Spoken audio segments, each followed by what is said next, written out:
ladies and gentlemen, my opinion every time. Autumn. It's not bad in the autumn leaves like the outdoorsy people we are. However, for the moment, you've probably chosen to lay your joyous pastimes and watch this video. A curious comment that was brought to my attention recently, and the interesting rabbit hole it can take us down.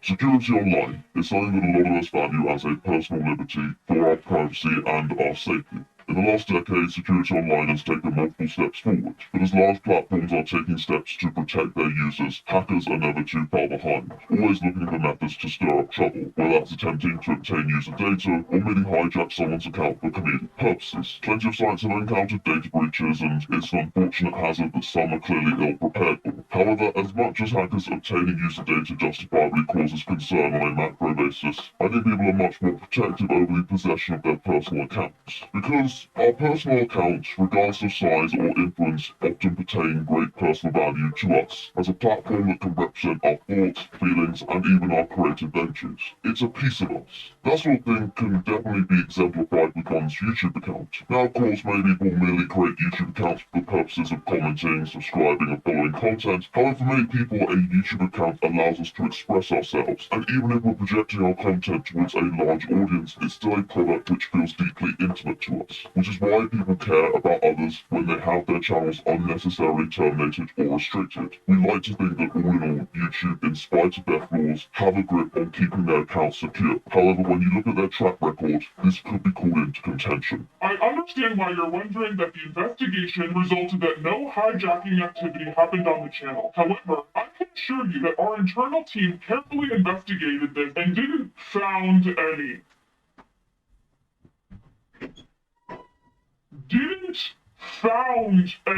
Over the last few years, many creators have reported their channels stolen and subsequently used for less than dignified purposes. In fact, it seems to be an overwhelmingly common occurrence for many users. Now, when you have so many channels on a website like YouTube, it seems inevitable that some accounts will be hacked or stolen. But today we're looking at an issue that transcends a few occurrences and outlines a trend which appears pervasive on the platform and encompassed by one account, which went by the name of Logan. If you follow any smaller creators, you'll have almost definitely seen this line of text in their comment section. I can without a doubt say it's the widest spread comment I've ever seen, but it's so much more malicious than it seems on the surface. In the small YouTuber world, attention and friends can be hard to come by. So when you're uploading content, it's easy to be particularly receptive to anybody who may provide you with attention, especially larger channels. However, for anyone who does have experience with being a smaller creator, you'll know that you have to regularly deal with comments that from a cursory perspective seem fairly friendly, but often just reflect a veiled attempt to gain subscribers from inexperienced users. Now, those who have familiarity with YouTube will tell you that this technique is rather redundant, and most creators partaking in this will breed no longevity on their content because you're just cultivating a load of dormant subscribers. Numbers really aren't everything on that front. Nonetheless, this doesn't stop people from trying, and over the years, desperate creators have manufactured various automated techniques in an attempt to garner likes, views, and subs, and eventually monetization. On the surface, this is what appears to be the case with the account named Logan, a creator commenting on numerous uploads by smaller creators, with a simple three-word proposition: wanna be friends. And with such an enticing offer, who wouldn't want to be friends with this lovely gent? In times like these, we could use a good friend like the lovely fellow Logan here. However, as many of you have predicted, this comment was made by a bot, likely incapable of developing a meaningful friendship, and Logan himself was merely publishing substandard content on how to grow your channel. So what was the point? Was it merely farming views, or was it something a little more sinister?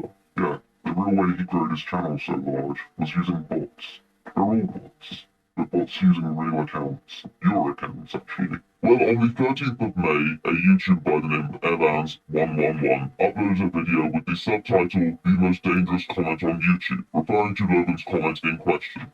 How could such a comment be dangerous? Well, according to Evan, it appears that creators who interact with this comment risk having their channel stolen and subsequently used in Logan's view farming ploy to boost his own YouTube channel. Go onto his videos and there were a plethora of generic, vague comments which appeared to barely interact with the video at all, and only lend credence to the idea that something is not quite right with the project that Logan is running. Wanna be friends?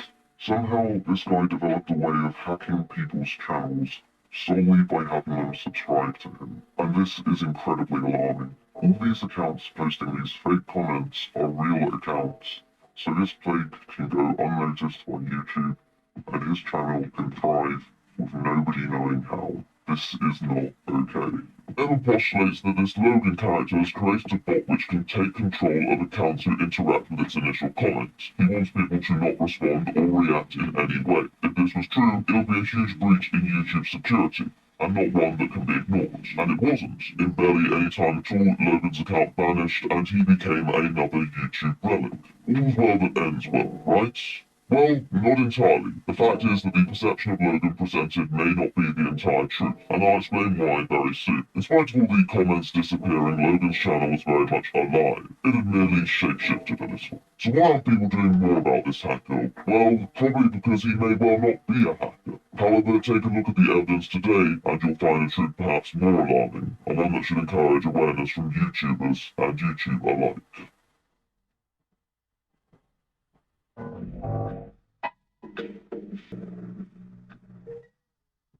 So to commence this interesting tale, we need to go back a few months, to a time when your boy Tro was a wide-eyed nipper who could still leave his house for leisure purposes. Yes, in early 2020, I was dealing with an issue that I considered mostly internal at the time. However, this led me to investigate channels which I considered compromised. However, one comment that appeared on multiple uploads was a comment by a channel named Tem. If you're wondering this character's relevance, all will be revealed. When I clicked on Tem's channel, I was greeted by a similar video to that which was documented by Evans. In fact, the format was identical, the only thing different was the name. Yo, what is going on guys, my name is Tamar, and in this video, I'm going to be showing you guys how to grow your YouTube channel just like I did. So as you can see, I have gained a lot of subs for the past few days, and the uploads that I was greeted by at the time were extremely bland uploads about how you could gain subscribers, views, and traffic. After all, this 10 guy was an expert. Anyone who can secure tens of thousands of views on content with the personality of a grapefruit must be pulling off some impressive algorithmic massaging. However, there was an additional parallel that could be drawn between these two channels, the comment section, which was also predominantly occupied with rote responses from small channels. The only real difference is that some of these comments seem a bit more fleshed out, although many still represent a similar level of mental vacancy. However, there may be a reason for this which I'll soon divulge. At this point, you're probably coming to the conclusion that Tem and Logan have both been drawing from the same framework. However, it goes one step further than that, because Tem and Logan are in fact the same person. I'll give you a moment to let that sink in. The voices were identical, and so was the format of the content. And now this isn't a huge surprise.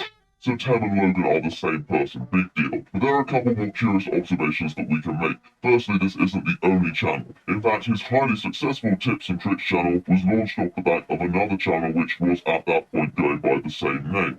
So if you click on Tom, you'll see, oh wow, this channel has like 500,000 subscribers. That's crazy. Usually people will go and see what videos they uploaded. But these aren't Tom's videos. You can see that this channel has no videos uploaded. It was an interesting setup. Basically, he had a playlist of his content, but it was being promoted through a different channel. Why on earth would he be doing that? Well, probably to loophole the YouTube guidelines. You see, his first channel here had obtained subscribers fairly fortunately, but barely had any videos. This is Mr. Beast, and this isn't Mr. Beast. But why isn't it? To the passive viewer, it appears to be his channel. It has his videos accordingly located with the complimentary view counts. However, this is a classic trick used by these charlatans. They create a playlist, call it uploaded videos, and then position it at the forefront of the channel. You can typically identify these channels by a lack of featured video and the concealed subscriber count. Often, I must add. However, for the casual user, they may not notice and come to the conclusion that they've been unsubscribed by YouTube's eternally faulty system. An understandable assumption, but an incorrect one. Tem or Logan or Tom or Todd or fake Mr. Beast would then implement his bot to comment on smaller YouTubers who may find themselves starstruck in the moment and not think to question the legitimacy of this account. He pulled this off for a while and ended up with over 100,000 subscribers. However, if you go back further, you'll realise that this wasn't even the case, and that he was previously an account known as Chattown, who was also notorious amongst communities. Well, guess what? Doing exactly the same thing. If you've got a YouTube channel, they'll send you a nice little message saying that they like your video, and they'll ask you, hey, do you want to be a YouTube friend? Now you might be asking yourself, what's a YouTube friend? They're basically asking, if you subscribe to my channel, I'll subscribe to yours. YouTube friends on this Some people call it sub for sub. Now the problem comes in if you subscribe to their channel. Now if you go to their website to subscribe, when you get to their channel, it looks like a normal channel. Now notice you can't tell how many people have already subscribed. Now let me show you what's really weird. When you click on videos, there's no videos on this channel. They want you to subscribe. Now the problem comes in what they do with your information. From what I understand, they start by selling your information. And with dishonest people like this, who knows what else they'll do with it? The creator who uploaded this video, Live Free, alleges that if you subscribe to them, they acquire your information and supposedly sell it on. There's no accompanying evidence shown, and to be honest, this guy doesn't seem completely certain what their motives are. The internet is a dangerous place out there. You want to protect yourself and others, and that's why I've got this video out here. Chances are, if you're watching this, they've already hit your channel. Just do yourself and everybody else a favor. Stay clear.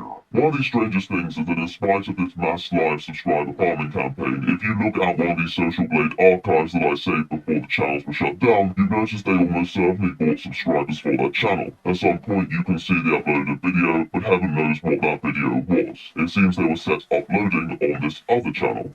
So after he had accrued enough subscribers, Tim decided to launch his channel where he provides rather useless advice for the budding creator. Now for most people, when they want to create a new channel, they will just create it, right? Well, not here. In fact, I saved an old archive of the channel listing which Tim subsequently purchased. Before this, it was a channel by the name of Xerox, who had just over 2,500 subscribers, and had the channel on the market for $200. So as we understand, Tim bought a channel worth $200 who had 2,500 subscribers to launch his channel, which he promoted using the